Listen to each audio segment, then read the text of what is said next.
Hello, my name is Dr. Chris Williams, and I'm your host on Well Again. Well Again is your online health magazine program where we look at fail-proof principles for regaining health and retaining health.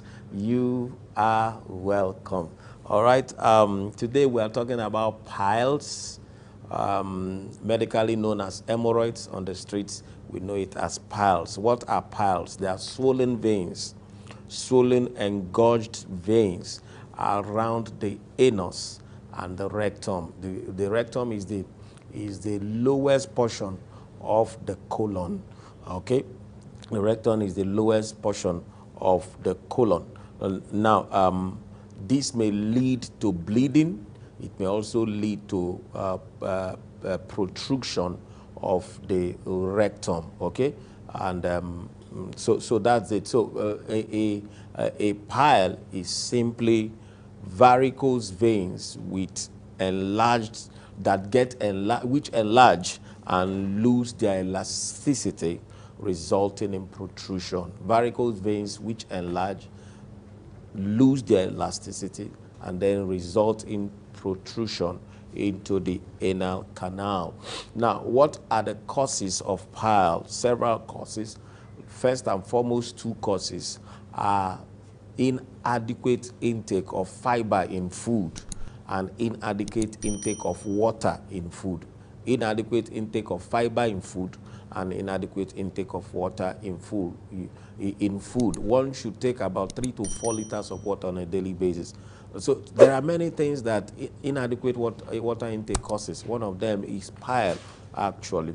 Okay, and other causes of pile, or things that will cause pile to aggravate, are prolonged standing and sitting. Prolonged standing and sitting, violent coughing, lifting heavy objects, or even lifting light objects, but lifting them wrongly, not lifting them with one's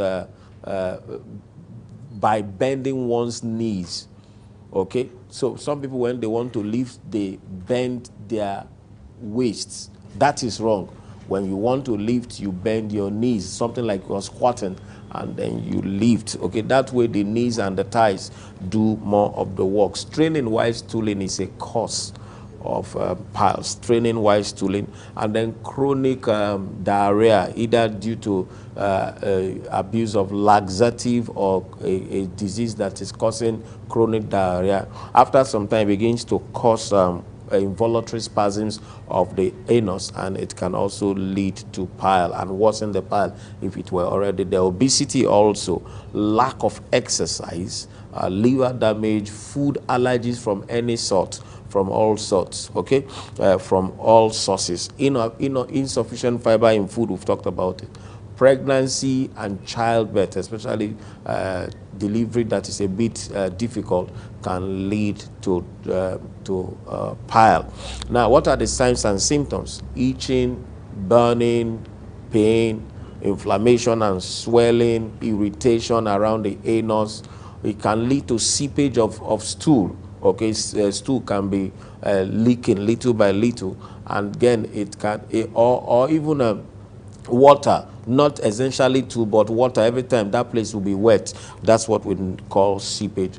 Bleeding also. Bleeding, it can lead to bleeding, and the bleeding in pile is bright red, showing that the bleeding happened just around the anus. If you see blood in your stool and it is dark red, then it is not pile. It means that the bleeding is coming from up the colon, and that maybe means some other things. You need to see a doctor.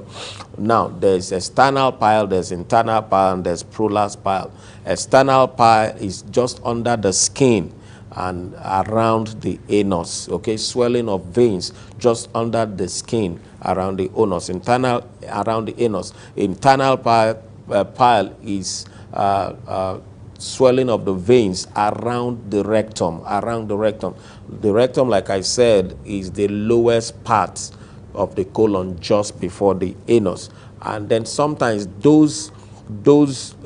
that rectal part that gets swollen can become so swollen it prolapses through the anus, and that is what we call prolapsed anus.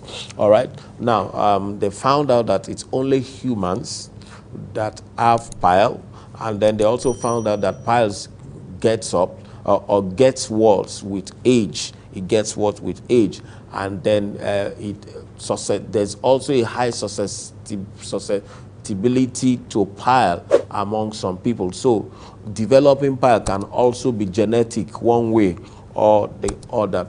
Now, what are the things to do in order to manage it? Change your diet, number one. We said lack of diet and lack of adequate water are the two most common causes of pile. So change your diet. Stop eating foods that lack fiber. What are they? What are such foods? Animal proteins chiefly. Animal proteins chiefly. Eggs, milk, beef, chicken, turkey. Stop them. Eat only fish. Even the fish, do not overdo it, and then make it the drier the better. Wheat and flour. Wheat and flour. Wheat and flour lack. Wheat has fiber, but wheat also contains gluten, and gluten is one of the causes of very high causes of food allergies in the colon. Okay. So, but flour completely lacks fiber.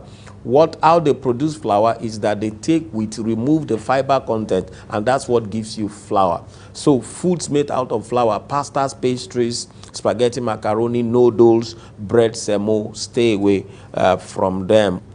Okay, don't get in the habit of, some people fry anything, almost everything, every time they are frying.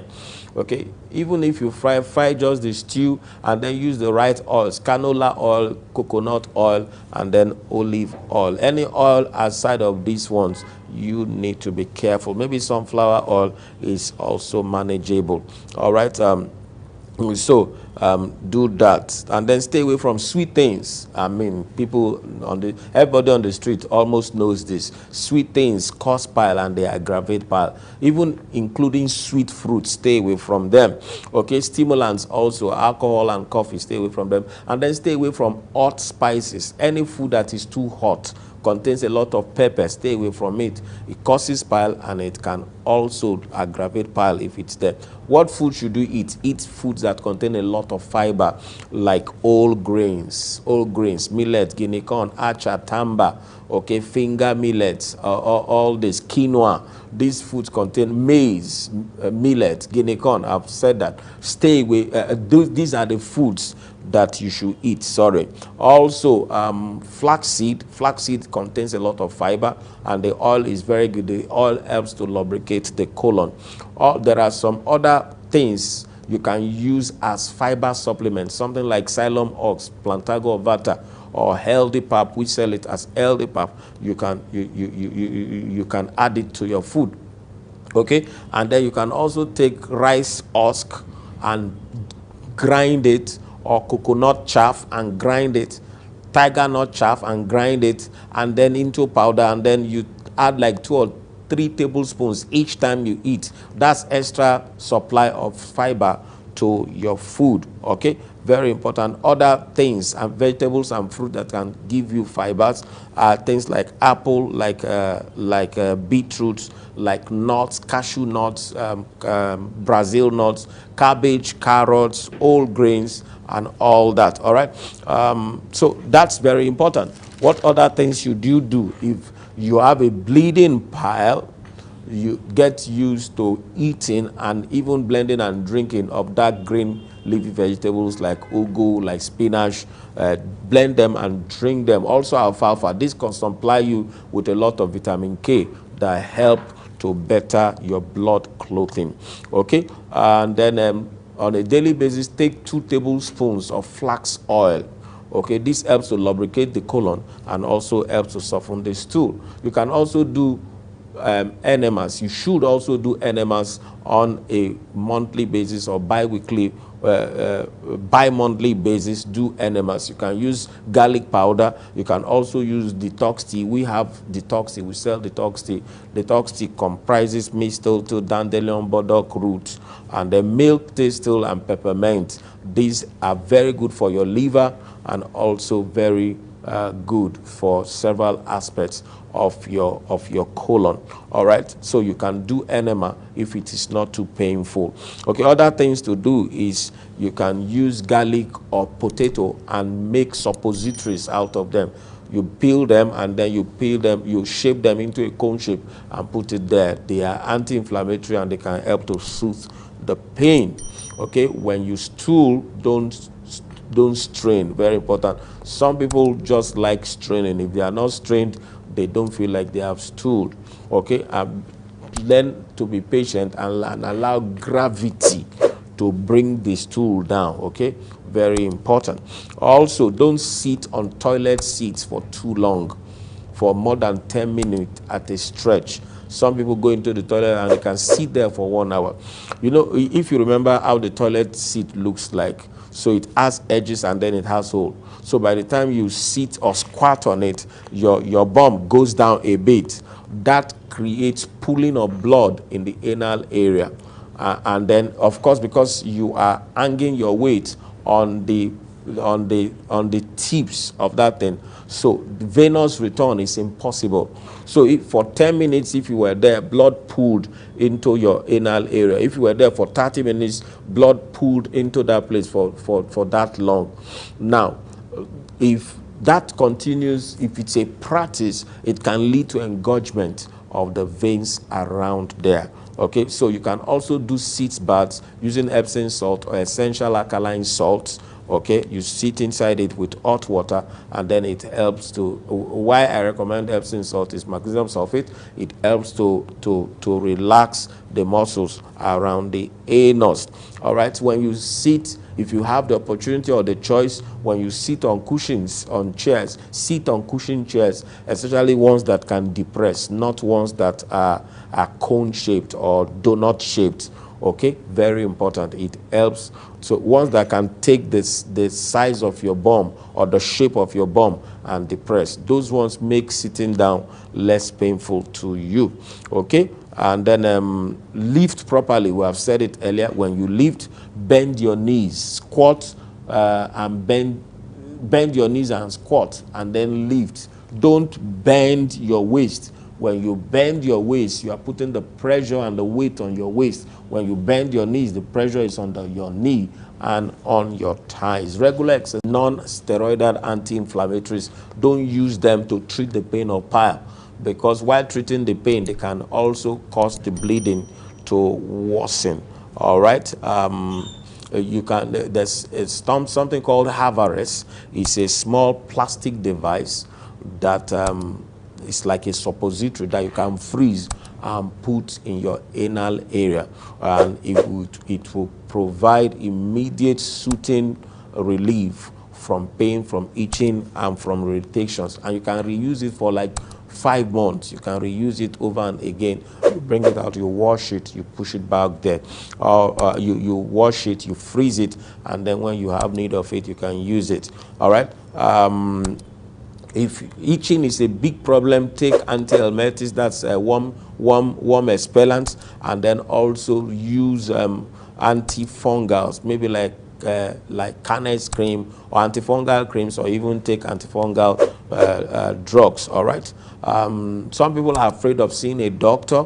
You do not need to be. Some people out there, people say if they do surgery on your pile, you will die. That is not true. That's not correct at all. That's not correct at all. The reason why it looks like sometimes people have complications is because they present very, very, very, very, very late. Okay, so if you see a doctor early, they may be able to help you ligate the bleeding vessel, or they may help to repair the sphincter, or they may fixate the rectum that is prolapsing. And then they sometimes, in some advanced centers, they can even use some laser to burn some things there or freeze some things and all that. Okay, but my suggestion is try these natural things and see how it goes before you are going up there. Some herbs and supplements, you can use aloe vera. Aloe vera acts much like aspirin. You can be on ascorbate powder, that's vitamin C, and then you should be on vitamin E, vitamin A, vitamin B complex, ubiquin, and garlic. And then potassium. Potassium is found to be low in many people who are dealing with constipation. So if you replace your potassium, the effect of constipation will be dealt with. Vitamin A and vitamin D are also needful. Membrane oil And then there are some teas that we have and we recommend in our practice. There's detox tea, I talked about it. There's pile tea. Some of these herbs I talked about are in that pile tea. There's anti-inflammatory tea. It helps the inflammation. And then there's healthy plantago vata or xylem ox. I mean, beautiful. I mean, beautiful supply of fiber for your food to deal with pile. All right.